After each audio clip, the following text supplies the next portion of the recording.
Hello, जय हिंद दोस्तों। तो कैसे हैं आप लोग? आज हम बात करने वाले हैं उस आतंकी हमले की जिसने पूरे देश को झकझोर दिया और पूरे देशवासियों के अंदर एक क्रोध की भावना को पैदा कर दिया। 22nd April, at least 26 people were killed and many injured after terrorists opened fire on tourists in Jammu and Kashmir.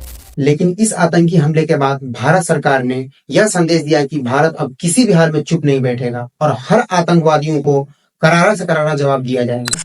हमने आपको पिछले ही वीडियो में बताया था कि 22 अप्रैल 2025 को जम्मू कश्मीर के पहलगाम में आतंकवादियों के द्वारा 26 लोगों की निर्मम हत्या कर दी गई, वो भी धर्म के नाम पर। हमले के तुरंत बाद भारत सरकार की खुफिया एजेंसी रॉ आईबी के द्वारा बताया जाता है कि इसमें लश्कर तैयबा की पूरी से पूरी साजिश है। और इतना ही नहीं, पाकिस्तानी आतंकवादियों को पाकिस्तान की सरकार द्वारा प्रोटेक्ट किया जाता है। इसी कारण भारतवासियों के अंदर क्रोध की भावना उत्पन्न होती है।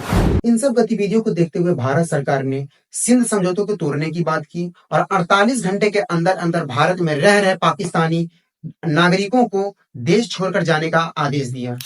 भारत की ओर से करारा जवाब देते हुए 6-7 मई 2025 की रात को ऑपरेशन सिंदूर चलाया जाता है, जिसमें भारत के तीनों सेनाओं द्वारा इस ऑपरेशन को संचालित किया जाता है, जिसमें पाकिस्तान के सरगोदा और मुदीर के जैसे 9 आतंकी ठिकाने को निशाना बनाया जाता है और उसे नष्ट करने का भी काम किया जाता है। भारत का टारगेट केवल पाकिस्तान के आतंकी ठिकानों को नष्ट करने का होता है, न कि किसी सिविलियन को नुकसान पहुंचाना।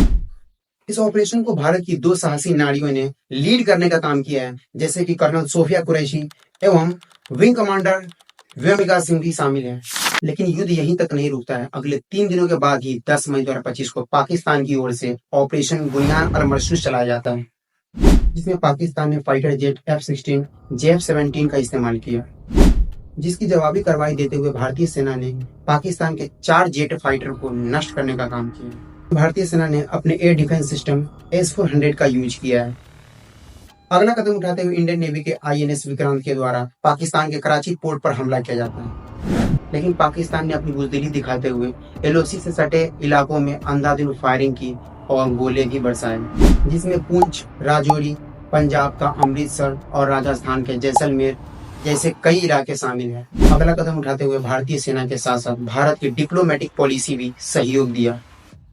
इस डिप्लोमेटिक पॉलिसी के कारण भारत का सहयोग कई देशों ने मिलकर किया और अमेरिका ने पाकिस्तान पर दबाव डालते हुए सीज फायर का सुझाव दिया। तब जाकर के पाकिस्तान के DGMO ने इंडिया के TGMO पर कॉल करके सीज फायर पर सहमति जताने की बात की। लेकिन अभी भी कहा जाए तो सीमावर्ती क्षेत्रों में तनाव की स्थिति बनी हुई है। भारत अब हर चुनौती का जवाब नहीं बल्कि करारा जवाब देगा और साथ ही भारत ने कहा है कि किसी भी आतंकवादी हमले को हमले नहीं बल्कि युद्ध माना जाएगा और किसी भी हाल में बख्शा नहीं जाएगा। जय हिंद।